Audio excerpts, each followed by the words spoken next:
We believe the purpose of owning a business is funding your perfect life. Welcome to the next generation of growth and opportunity in the inspection industry.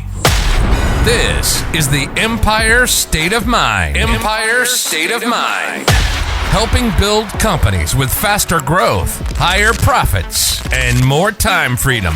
Finally, a podcast for the home inspection industry and beyond. This is the Empire State of Mind. And this is your host, Matt Williams. Well, welcome to the show. I am so glad that you've tuned in listening to this podcast today. Man, we've got some really good things to talk about. And today we have with us a phenomenal guest. Some of you inside of the IEB know this person, but if you don't, you are going to love getting to know Mr. Wes Mast. So we have Wes on the line today. Wes, how you doing? Man, I'm doing amazing, Matt. Thank you, sir. Absolutely, man. I'm really glad to have you on. And before we get into other things, I do want to talk really quickly about Unite. Unite is the IEB annual conference. It's coming up at the end of May. It's May into June. And I went for the first time 2 years ago. So I've been in IEB for 2 years. I went 2 years ago, and it radically changed my business, and it radically changed my mindset. And it was a game changer for me. When was your first Unite conference, Wes? Probably about the same time. My first one was actually the fall or summer mastermind that I went to. That was my first in-person event going. Okay. And then I went to Unite after that. So yeah, I would say for me, what struck me just the aligning of the values, and a lot of the authors they quoted and talked about are some of the same ones I did. So for me, it was just a lot of confirmation that in the right space. And I loved hearing what the community members said. There's so much energy and trust around IEB inside the community, which spoke a lot to me in some of the conversations I had with other members. So you could feel the culture. And I think that was, if I had to sum it up, I'd probably say that the culture was real and authentic. Yeah, I would agree with that. I had this moment where it was like, man, these are my people. Just those times where you meet with people and you're networking and you're at different events. And there's times you just have these moments. You're like, this is my tribe. These are my people. These are the people I want to align myself with. And I remember looking around the room thinking man, these are the people that I want to be involved with. I want these people in my life. And I looked around and thought, man, I see people who are a few steps ahead of me in business. I see people who are many steps ahead of me, light years in front of me in business. And I thought, man, this is where I need to be. And it's in a growth environment, and and they're not talking about what kind of tools are you best to use, right? They're not talking about that, which I thought was a fantastic conversation. They're not talking about which thermal camera's better or, which sewer scope to have or any of that stuff. They're talking about how do you structure your business for growth and profitability? How do you build the lifestyle that you want as a business owner? I mean, the conversation was elevated in such a way. My first Unite, I was actually there, and I brought my wife and I had, I think, 2 employees at the time, and now we're up to 11 in the last 2 years, and Awesome. So we had 2 employees, and I remember my wife and I were both there on our laptops working the entire time through all the sessions. We're scheduling and fixing things and emailing, and I'm stepping out to make phone calls, coming back in, and I remember there's this moment in Unite, and there's hundreds of inspection companies represented. I remember looking around nobody else was doing that. And I was like, how do they run their company? Who's running their business? I was like, man, there's something here. There's something here. Absolutely, man. That's the mindset, strategy, and tools. And when we talk about strategy and tools inside IEB, it's not inspection tools. It's, hiring tools or systems or what can we put in place to help our life, to help our business grow. So yeah, it's I mean, we all are there, right, Matt? We all started at some point where we're wearing a lot of hats. We're the CEO, the chief everything officer, and we're doing everything inside of the business. And that's the great thing about being in communities. When you're in IEB, you get to fast track some of that by talking to others who have been there. You don't have to make all the mistakes and go through the hard knocks because you learn from somebody who already went through those bumps. Yeah. Last week, I finally got to take off one of the hats that I've been wearing, the chief janitorial officer. And we finally hired somebody to clean the office. So, so they started like last week. So I'm no longer scrubbing the toilets, which is kind of cool. That'd be one of the biggest celebrations you've had in a while, huh? You get to pass it that was, on. yeah, it was pretty fantastic. I was like, it was like at this office and we got a bunch of dudes coming and going all the time. And it's primarily a male dominated industry. And we do have one female now working in the office. And I think I have another one starting in the next few weeks. But yeah, so it was like when I'm hiring the first female, I was like, all right, boys, this has to change. We gotta clean it up around here. And so now I was like, I gotta hire somebody to clean this place because none of us are doing it. I've been trying, but it's got that janitorial off my head. I took that hat off. I was like, heck yeah. Man. Should have done that a long time ago, honestly. This place was a pigsty. So there was a large upfront fee to get it caught up on cleaning. So, but we got it done. The first one gets you, man.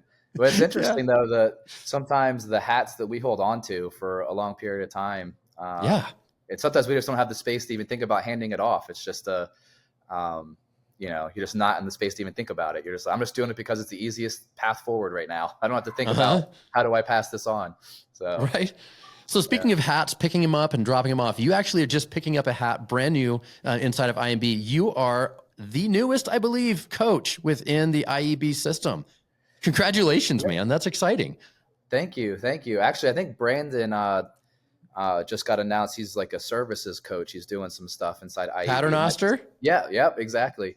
I have him scheduled to come on the podcast here in the next few weeks. So I'm really excited. Yeah, Brandon and Jamie are coming on the show. So I'm really excited about that. So, okay, so maybe you're not quite the newest, but you're pretty close. Pretty close, yeah. Tell me about that, man. Why would you pick up that hat? You've got a pretty substantial business running. You got a lot going on. I mean, you're not doing this for the money. That's for dang sure. Like this isn't about the money because the time dollar ratio, if there is even dollars, is not even worth it. Absolutely. Your time is worth more than that. So why would you do this? Man, as we've grown as just people and leaders inside of our company, the coaching has always been at a heart for my wife and I, for Christy. Just being able to invest in people and have those conversations, just get real.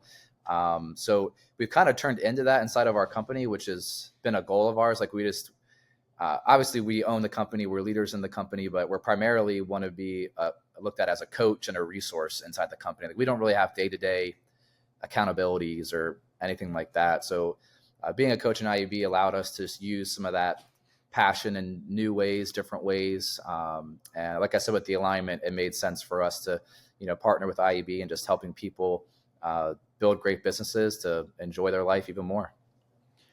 That's awesome. So I know a little bit about your company. I really don't know a lot. But I do know that you are in multiple states. You have a dozen or two inspectors across the country in all of your different offices and locations. How many locations are you in? Like how many offices do you have? How many locations, territories, cities? I don't know how you break that down. Yeah, sure, man. So we have two physical offices. We have one in Delaware and one in Pennsylvania. So one of our regions or territories, we call them divisions, which can be a little confusing inside of IEB because the SOGs are kind of called divisions, the services, operations, and growth. But so we have our Delmar division, which is Delaware and Maryland. We have a Pennsylvania division, which Delaware is not all that big. Pennsylvania is big. We mainly do the eastern side. So from Philadelphia to Poconos is probably the easiest benchmarks for people that would know.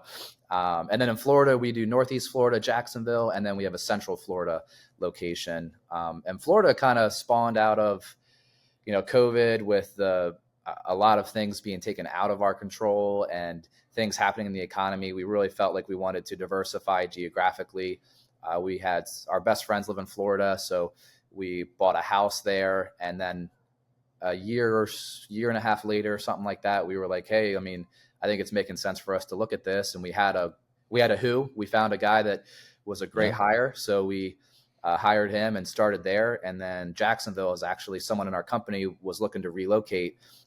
She started off as a marketing person, promoted up in leadership, and then she planted a new division territory for us in Jacksonville and is doing really well. So that's just kind of a quick story on how that happened. Very cool. Yeah.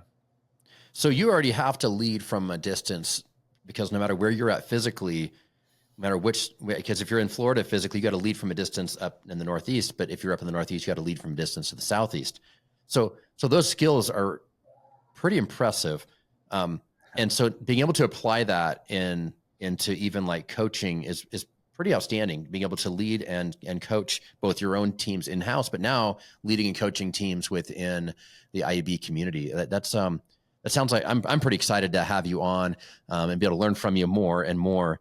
And it's interesting that even in an uncertain time, right? Like we've gone through this COVID and this shift, and the real estate market's been all over the place. And you made this move to expand into Florida in the middle of uncertainty. And even now we're facing a different kind of uncertainty in the market. Across the country, as I'm chatting with people, I'm seeing that some people are hit harder than others. You have different markets. Talk to me. You have different markets. Are all your markets like up, down? Are there differences between your markets? What's that look like? Definitely difference. I mean, so even licensing, so Delaware is our toughest state to get inspectors licensed. And there's I don't know what the stat is now, but I think it's under 250 inspectors in Delaware. It's under 1 million population, where Florida has over 4,000 inspectors, I think, and there's schools all over the place. So every time we post an ad in Florida, we get all these people that are already licensed. In Delaware, that's only happened one time. We always have to train them from the bottom up. We have a whole system and academy built around it. And we are a certified school with NACHI for Maryland. Wow. But yeah, the different areas, man, I would say last year, 2021, that was when we did an acquisition in Pennsylvania, and we expanded into Central Florida. And that was when a lot of stuff started going down in the economy. And honestly, it was a stressful year. I'm not going to lie. It was a rough year in a lot of ways, just learning through, this is our first expansion. What's going well, what's not going well, how can we improve it? And it went great. I mean, I'm not complaining about it, but it was stressful in the time. And doing the acquisition in Pennsylvania, like that acquisition last year ended up dropping close to 30% over the year before. Just Pennsylvania just has been like our toughest area. And, it's starting to level off and look like things are going in the right direction. But man, it was a lot to handle at once. And I would say it definitely helped our team grow, helped us grow as leaders and learn through that. And Delaware and Maryland was a little more stable, but we still lost around 10% last year. It was a lot. And Florida's definitely been a highlight with growing there. But when you're just getting started off, it's not like we had any profit, even though we're growing. There wasn't it wasn't like it was. I'm 100% up from last year. Yeah. Like it's generating actual dollars for us. We're investing in it, and it's balancing out now. I think our last payroll for Central Florida, we actually were under 50% payroll. So it was like, yes, finally, getting there, and the numbers starting to make sense. So yeah, man, it's a process. But those are our divisions and kind of a brief history. And last year too, we made all these moves, and we had grown year over year as a company every single year. And I mean, with the acquisition, we did grow, but our organic growth in those areas, like we dropped in our Northern division. So that was the first quarter of 2021 was the roughest stage in business that I've experienced in a little bit. Just the mental game that you have to play through is always interesting, and getting sharper and learning from it. And so there's a lot to that, Matt. Yeah, that sounds like it. So how long have you been in the inspection industry now? Since 2009. We started. Okay, so you've been so you got in when things were really rough then. Yeah. Yeah, because the housing crisis of 2008, I mean, 9, 10, 11, those years were really lean and tough. Yeah, exactly. Wow. But we just why'd you get into the industry? Man, I was in finance at the time. I was doing mortgages. I'll try to keep it as short and sweet as possible. But Christy's dad, my father-in-law, he got laid off. He started this home inspection business. I saw him doing it, and he started in 2009. And I was like, hey man, like I kind of want to get out of this. Like, what would it look like? if we partnered somehow. So I started off doing some books for him, some numbers, and then ended up jumping on. And I was making almost nothing.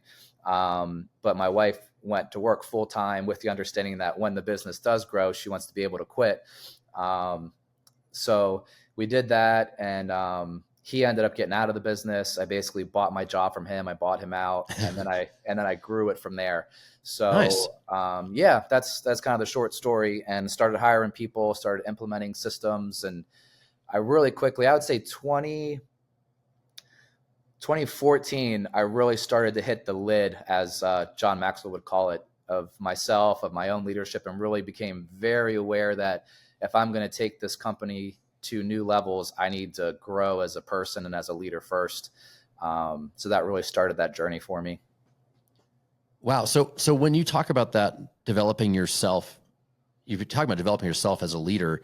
So what do you do for that? What do you use? How do you do that? Like, what's your method for that? Man, I talk to different people. They all have different methods, different ways to do things. What are some ways that you have developed yourself as a leader in this time? Yeah, there's a lot of ways, and it depends on an individual, like what your learning strategy is. But I read a lot, Matt. I mean, at least compared to what I talk to other people with, the last 3 years, I've done about 50 to 52 books a year. Oh, wow. That's a lot, a book a week. Yeah, and I've reread. I mean, some of them are audible. I do read some books physical. Some books I do audible first and then read a hard copy book. And I've reread books that are really impactful. I've reread multiple times. But I would say at first I just started reading. I think E-Myth was one of the first business books that I read that really impacted me. EntreLeadership by Dave Ramsey.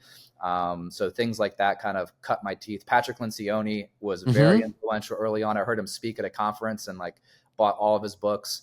And then I just got into coaching. I was EntreLeadership. I was in, back in the day, MIC for a period of time. And now IGO. So coaching has been huge for us in different communities, different platforms. And then just implementing it. I would say that's the biggest thing. If you're in a community, implementation, that really sets you apart from, the amount of exposure we've had to information and seeing us go through it, other people go through it. You can only implement so much, but the ones that take that information and implement even a piece of it are the ones that really change their business, because you can know a lot, but knowing isn't what makes the needle move, isn't what grows your team. It's implementing, it's learning, it's scraping your knees, and it's, you just keep going. For sure. So, dude, application beats information all day long. Yeah. We all have a device in our pocket with unlimited information of anything that we want to know. Information is not the problem anymore. No. I would say 30 years ago, access to the information was probably a hurdle that people had to work hard to overcome. Yeah. And you had to spend a lot of time and money in going to conferences in person because nothing was on the internet. You had to go buy the physical book and read it, but there was no way to research which books are the ones you should be looking at. You're browsing at Barnes and Noble, so that takes time. But now we don't have any information excuse. So now we have all the information we could possibly want in our fingertips, and yet people aren't growing and changing at any more of an accelerated rate. So it's not an information bottleneck. It's an application bottleneck. My first Unite, I was there and I met a guy and we were talking. Our companies were in the same exact size and place, and we were talking and really excited about what was being shared with us and what we were learning and growing. And then I didn't talk to him for a year. And then the next Unite, we're talking for a minute. He's like, yeah, how's it going? It's like, oh, it's going great. Now we've got this many inspectors. We've got this much revenue. This is where we're growing. And I was like, how you doing? He's like, well, I'm actually at the exact same place that I was last year. Oh, and man. And I was like, oh no. And he was like, what's the secret? I was like, I don't know, man. I just did what they told me to do. Last year we sat here, I took notes and I was like, let's do it. And so we did it. And you're right. Application beats it every time, man. It is, that's the thing that really sets businesses apart from growing and not growing. Action. Nothing moves unless it's pushed, you gotta push some things around. Yeah. And it takes a lot of effort to get things pushing, right? It takes a lot when you don't have movement to get it started. It's like pushing a car, when it's at standstill, it's really heavy. But once you get it rolling, to keep it rolling isn't as much effort. And so putting the effort on that front side to get the momentum and get that growth happening. And then you got to keep pushing, but you know, you're not pushing as hard. It doesn't feel like at least you're pushing as hard. I think many of us just want it to be perfect, you know, and that's where just progress over perfection. I mean, I can be that way sometimes where just, I want to dot everything. I want to make sure it's right. But I've learned, I mean, about 80% is where you want to go. And then you just start putting somebody in place or doing it. And even that may be waiting too long sometimes. But I think after you've implemented so many things, you realize that it's not going to be perfect. It's never going to be perfect. You're never going to do something new. And it's going to be, so no matter how long you prepare, you're going to learn something from it. So just take action. Yeah. Don't be, you know, reckless. Be smart about it. You know your numbers, plan, prepare. But at the end of the day, you're always going to make mistakes. You're always going to learn. So always. Yep. Absolutely. Yeah. And you gotta, and then this mistake isn't a problem as long as you're learning from it.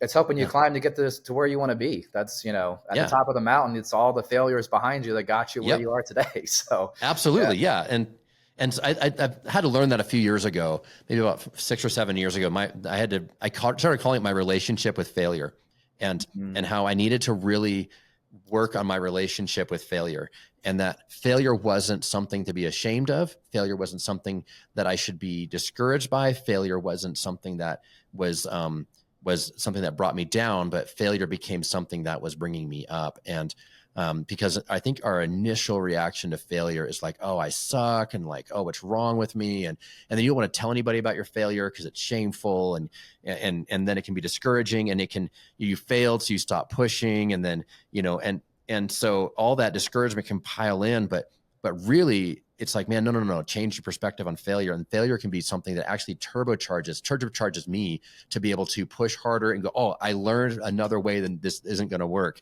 So by a process of elimination, I am closer to the solution because I figured out that one doesn't work. And so take the time to autopsy it, figure out where learn from your failure. And then it's like, man, you learn these really hard lessons that way. Right now, though, like we're in a market that's a little bit uncertain, right? There's people, I mean, you and I both have the opportunity to talk to a lot of people across the country, and there's some companies that are thriving in the middle of uncertainty, and there's some that are not thriving in the middle of uncertainty. What are your thoughts on that? Like, do you have any thoughts on like, what is it that sets a company to thrive in the middle of uncertain times versus not thrive? Yeah, man.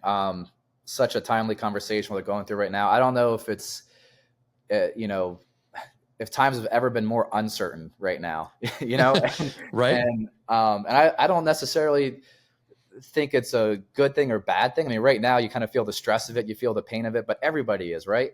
So I think the big thing for us to keep in mind is that we need to look to create instead of react. What are we building in this time that will help us be nimble? Like what does our teams look like? What are we doing to make them aware? And I think one of the worst things you can do as an owner right now is to try to shield your team from some of what's going on in the market, what's going on behind the scenes. This is a growth opportunity for us as a team, not just as a leader or an individual. Like our leadership team should be helping us make decisions. Our inspectors should be helping come up with new ideas. We're limiting the power of the team if we're wearing it all ourselves. It's going to strip you from being able to see into the future, your vision. It's a really timely topic because our leadership team is, and actually my IEB pod, we just finished reading through Great by Choice by Jim Collins, and it's actually uncertainty, chaos, and luck, why some thrive despite them all. So Great by Choice. Wow. And there's some really is that the same guy that wrote the book Good to Great, right? Yes, exactly. That's probably what he's best known for, and that's like a classic. And it is. I tell you, Jim Collins is a very analytical author, so I love his books. It's full of gold, but I mean, I kind of have to like push through and make sure I could keep going because it's very deep. But I say one of the biggest things from it, Matt, that really stood out to me was this idea of a 20-mile march. And he goes over, that's the first thing he talks about that really sets apart companies that thrive versus ones that either barely survive or don't make it through uncertain times. And the 20-mile march, I'm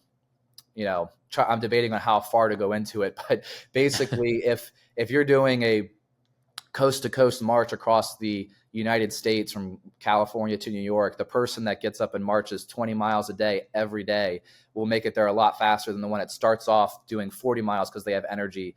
And then the next day is worn out and does 4 miles. And then when it rains, they do 6 miles. And then the next day it's beautiful, so they march another 38 miles. But having that consistency day in and day out, you're doing 20 miles. And even as an upper restriction, like when things were really good, the companies that overstretched themselves or maybe didn't keep reserves in place or didn't have things in place, like they're feeling the pain more because they marched 40 miles that year instead of 20 and, keeping their, in a healthy place. So it can go both ways, but like, it really made me reflect on, hey, what's our 20-mile march? Like in our company, like what do we need to be measuring every single day, week, month, year? Like this is what we consistently need to do day in and day out to be successful.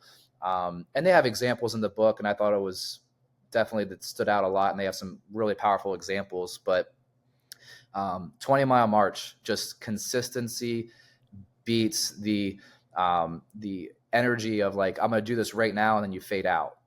Just keep it consistency, and that continues to compound. We've heard that a lot in IUB. Consistency compounds, right? Right. But like that consistency idea, that doesn't just apply to business. It applies in so many areas of life.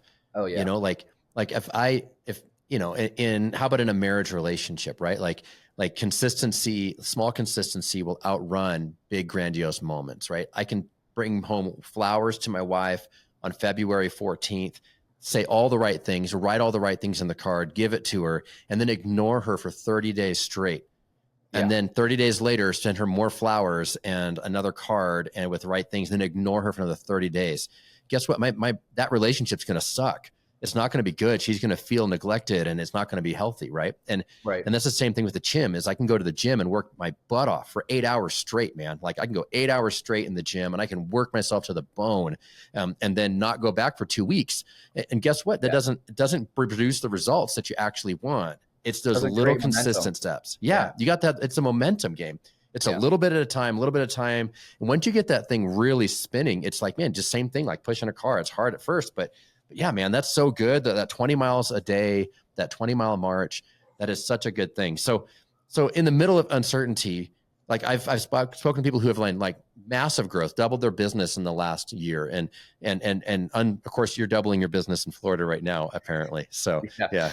Exponential growth. Are kind of crazy. Exponential. Like 1,000, obviously, when you started at zero, you don't, Right. Yeah. That's exponential growth, man. Unbelievable. You're shattering all the records. So yeah, absolutely.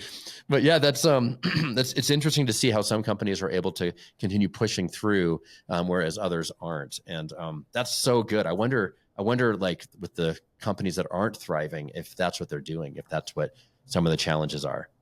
Yeah. And I think, being aware of winning looks different in different seasons. And that's kind of where I had to come to that's a mouthful right there. Yeah. A self-realization last year of, I don't know if you're familiar with Enneagram Map, but I'm a 3, which is kind of an achiever, performer type. So our company, like being down was very hard for me in a lot of ways. And just wrapping my mind around, hey, like you're still investing in your team. You're still doing a lot of the right things and focus on what we can control. And having self-control in an out of control environment was just so powerful for me. And that was a great book. I mean, that I heard inside of IUB, but The Gap and the Gain.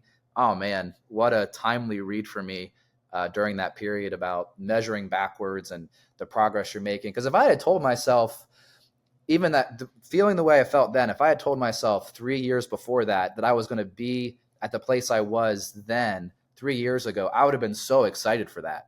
Like I'm going to be in all these markets and have this size team and doing this revenue. But in that moment, it didn't feel like winning to me.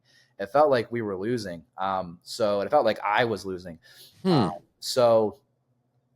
Just taking the time to reflect, to just sharpen the saw, and that's where like showing up to your calls, showing up to the meetings, showing up to things like a RGT, that is the biggest benefit for me. The material is good. It's solid. It's spot on. But just the discipline of being like, I am stepping back from my business and the noise and going to take some time to invest in myself and my mindset and my team. You don't get that anywhere else, that discipline of actually unplugging, and we all need it. It's funny I like what you're saying about how the person 3 years ago, if they could see me today, they'd be blown away. Yeah. Yeah. I feel exactly the same way. 3 years ago, 3 years ago, it was me in a truck. I was a one-man operation. Yeah. And now we're, multi-million-dollar business with 11 employees. Things are crushing it, and we're growing. We're hiring more, and we're 40% up from January, this January, 40% up February. Yeah, so you month over, year over year, like that. By month, we're up 40% right now, and in the middle of an uncertainty time. And it's like, man, if I could, 3 years ago, if I would have told myself this is where I'd be in 3 years, I wouldn't have believed it. Right. Wouldn't have believed it. And I would be thrilled, but yet, and I'm actually happy now with my business, but there are pressures, there are things that are causing, challenges. Things aren't going as well as I'd like them to go because, but in the middle of it, it's like, okay, Matt, pause for a minute, be grateful for what you have. So when you say winning doesn't look like winning, what are some of the areas where you feel like you're winning, but it doesn't look like winning, or what's the metric? I've heard that before. Winning doesn't look like winning. Can you get practical with me? Help me understand that. When you say that, what do you mean? I'd say for me, I mean, year over year growth every year, I had come to get used to and comfortable with growing every year. And when that didn't happen, and comparing, there was companies inside of IEB in 2021 that were growing and growing strong, and areas of the country that were doing better than others. And comparison will steal your joy real quick. Dude, so quick. Yeah. So focusing on myself and inside of our company, and man, we had just done an acquisition. We're growing in Florida. It's going great. So there was winning going on in our company. Our team was growing. We were able to invest in leaders and allow somebody. I mean, we were able, and I say we, I mean our team, our company, were able to take somebody. Her name is Tia. She's in Jacksonville now, but she came on as a marketing person, helped us grow a division, moved up in leadership, was an executive level leader, and then made a move that she wanted to make in her life inside of our company. And that's pretty awesome. That's really cool. So just being able to witness that and be like, dude, snap out of it. There is so many things to be thankful for inside of your life, inside of your business. And it's okay. You're not going out of business, but you get to a period of time, you're like, what if this keeps happening? We might, so, but you make changes, you control what you can control, and you take action, which we talked about later, and you can't let fear or comparison or over information get in your way of it. So that was what it looked like for me, that winning didn't look like winning used to, or in that season, it felt different. Just changing my mindset, that was the biggest thing. And looking at the gains that we were making, even though the growth wasn't there. Yeah, that's interesting. Looking at different metrics, looking at different progress points. Yeah. But the fact that you have somebody in your team that's moving to a new city with you to help start a new part, and it's something that they wanted to do. They wanted to live in that new area. I mean, that's incredible. Yeah. That's incredible. I've got a guy on my growth. Yeah. I mean, that's another thing. Yeah. I mean, our revenue was down. Market share, right? Yeah, we improved market share in all of our areas, and obviously Florida. Again, going from zero, it's not like you can only go up. But even in Delaware and Maryland, we went from. I mean, Delaware's a small state, so I don't want people to compare this to their areas. If you're in Houston, these percentages aren't attainable. We went from 18% market share in Delaware to 21% in Delaware, and other counties in Pennsylvania, even though we were down in dollars, we still grew in market share. So, and that just knows you're priming for when things start to rebound, and they will. It's a tough season in a lot of ways. But what you're doing is you're outlasting those that are opting out.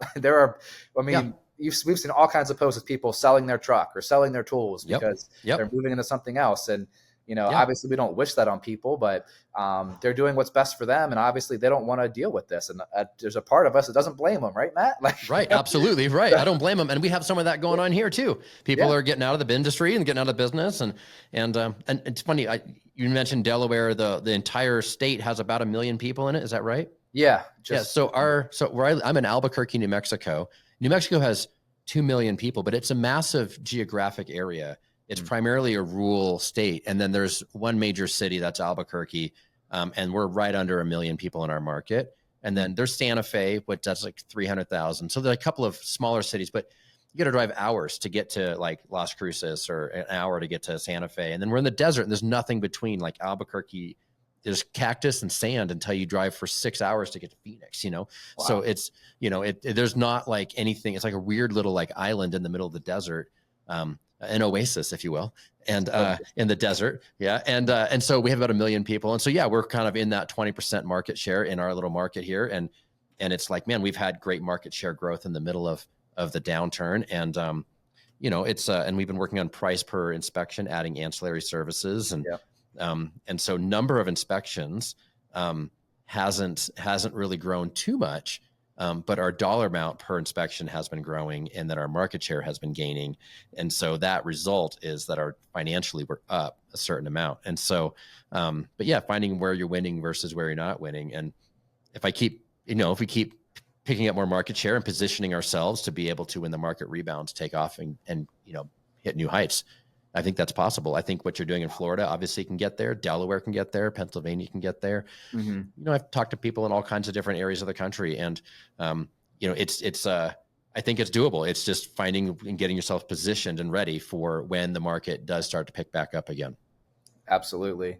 That's our biggest focus, just getting our leadership team positioned, getting them in the right mindset. And, you know, and for me, I'll speak for myself too, for me as a leader, getting myself in the right mindset, but just going through it and be like, hey, we're going to it's not going to stay this way. And we rode a wave. I mean, if you became an inspector in 2016, 2017, after, like, there was a lot of, just opportunity. I don't want to say it was easy, but if you did the work, a lot of times you were going to succeed. It was still hard work, but it's different than the market is now, where, I mean, it's amazing the amount of mental game it can take on some, you know? Yeah. Well, I mean, I started my inspection company in 2019.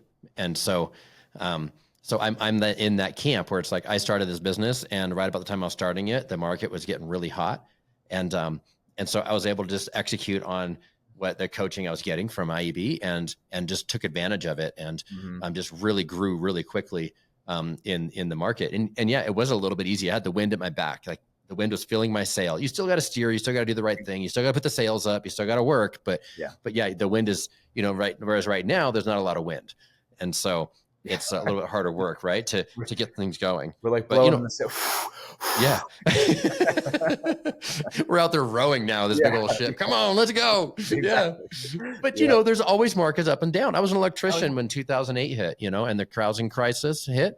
And the construction just stopped. It just ceased. And so in the trades, it was like, where do we go? What do we do? You know? And so then, you know, I started a car lot, but then it was cash for clunkers, and GM started filing bankruptcy. And I was like, man, I'm in this car industry that is now like collapsing. And I was like, dang, man, I'm timing this really rough, you know? And so, but I learned a lot of really hard lessons in those times. And then now, you know, when the wind is in my back, I'm recognizing it. The wind is in my sails. It's like, this is the time to run.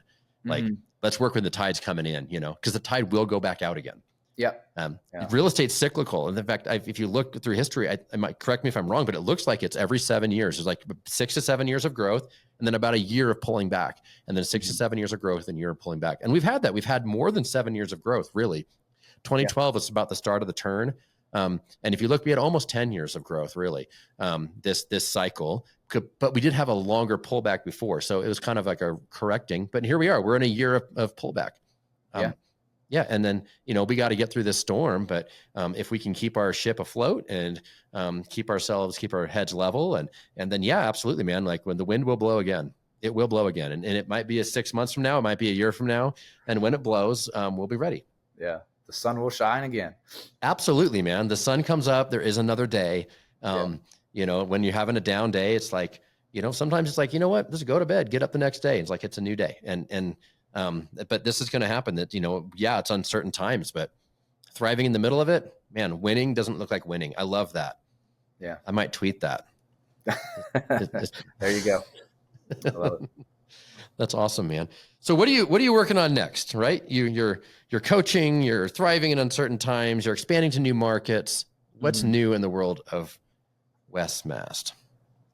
Man, well, I have 4 kids, so I have 3 teenagers, and then I have a 2-year-old. So that was a wonderful surprise, truly. But definitely, having that baby girl, man, is something else. But yeah, I mean, I think for us, inside of our company, again, like we're just continuing to like coach and mentor our team and invest in our leaders, and we get involved from time to time in projects. But I would say this year our theme is like we're just looking to stabilize, in our northern territories or divisions. Like if we can just break even, kind of tread water, like we're happy. Our goals this year, we have a budget goal, and then a stretch goal. So it's like 0% growth is our goal up north. We just don't want to lose ground. And if we grow 5%, like awesome. Let's go for 0. Yeah, I know. It's a rallying. Yeah, it's a rallying cry, right? Like that's funny. Yeah, I love it. Don't lose any ground. That's right. And then a lot of our growth's coming in the Florida divisions. Like, I mean, Jacksonville's already done more so far this year than they did all of last year, because you're kind of getting over that initial investment of getting the name out and doing that. So what is the name of your company? Prospect Inspection Services. Prospect Inspection Services. Okay. Yeah. That's awesome. That's incredible. What's it like being a father of 3 teenagers? Are they boys or girls? Or so we have 3 girls and 1 boy. So it goes, our oldest, it's girl, and she is almost 17 with a new boyfriend. So that's fun. He's a good kid, but not that good, No, I'm just kidding. We have my son Noah. Nobody's ever that good for your daughter, right? Exactly, I got 2 daughters. Exactly. Yeah, nobody's that good. And then we have our son Noah, and then used to be our youngest, Kelsey, who she's 13, and then we have Avery. So Avery's our baby, and we all just call ourselves her fan club. So call her what? We are all her fan club. Oh, her fan club. Got it. Okay. She hears she's cute. I don't know how many times a day from her older sisters, from all of us. So that'll probably go to her head, right? I'm sure it will, but yeah, it's funny how, I mean, when you're in business or even as a parent, just how you start off so tight and regimented sometimes, and then we just saw this old picture, Matt. It's a perfect example of this. But we were getting new company shirts, and I was trying to pick out the color, the design of the shirts, and my wife has a picture of me like standing all rigid, trying to make this huge decision on what kind of shirt I want to get. It's like, oh my god, like if we were making that decision today, I would be like, just buy the shirt, And then as a parent, like, I mean, the first kid's always breaking the parents, right? It's more it's more that way than the other way. So, I mean, we still have guidelines. We still don't let her get away with things, but her being a 2-year-old is different than my oldest being a 2-year-old, So I'm a firstborn. Are you, what order are you in your family? Firstborn. Yeah. So I remember like the guinea pig treatment, like the experimental, like I was the science experiment for my parents. And so they're like, oh, I didn't do that so well. Maybe I'll do it better for the next kids, Yeah. So it's the same thing, right? Yeah. So here we are. I got my oldest, same thing. Like, I don't think she'll listen to this, but she's 15 and I have a 13-year-old. And, but yeah, I tried my best with my firstborn, and my second one, I'm probably a better parent to my second one than I am my first one, and that's just how it works. Yeah. Yeah. Yeah, I'd say, for getting back to your original question, like my wife is awesome at making sure we travel. Like I enjoy it when we go, but I wouldn't plan it, without her. So last year in September, we went on a cruise, transatlantic cruise. So we went from England to New York City on a Disney cruise. So you flew over and boated back? Yeah. We started off in Paris, and we my 2 older girls really wanted to do Paris. So we did Paris and London. We did the train from Paris to London. And then we did it was a 12 or 13 night cruise on the way back. A trip of a lifetime. Was really, really cool. Just being able to do that. And we were gone for like 3.5 weeks, I think. So yeah, it was really cool. So, but that's a cool trip. Yeah. Without Christy though, we wouldn't do that. So we enjoy traveling. We have an RV. We drive back and forth a lot from here to Florida. Just, And now it's all business, right? Like we have a house there, we get to go, but we are supporting our Florida division. So absolutely. Sounds like a good business write-off. Yeah, exactly. So all the fuel, at least, right? Yeah. That's awesome. A lot of what we're doing now, just investing in our team, investing in our family, investing in ourselves and our relationships. So yeah, that's our focus. That sounds awesome, man. Wes, well, it's been really good to get to know you a little better on the show. I hope everybody that's been listening gets to know you a little bit better. If you're in the IEB community, you're going to be seeing Wes on different calls and different platforms and different things internally. And if you are not part of the IEB community or in or out of it, doesn't matter. If they want to get a hold of you, Wes, what's the best way for people to get in contact with you? Oh, man. So, I mean, me personally, probably just be an email or a call. I guess if you call our office, they could direct you to me. But what's your email address? It is wes.mast and then at pro-spect, SPECT, DE.com. The DE is for Delaware. So pro-spect.de.com. Okay. That's good. Are you in social media anywhere? Do you do that? Yeah. Just Facebook's Wes Mast. Okay. I think the TikTok is like Wes Mast with some kind of numbers behind it, but right.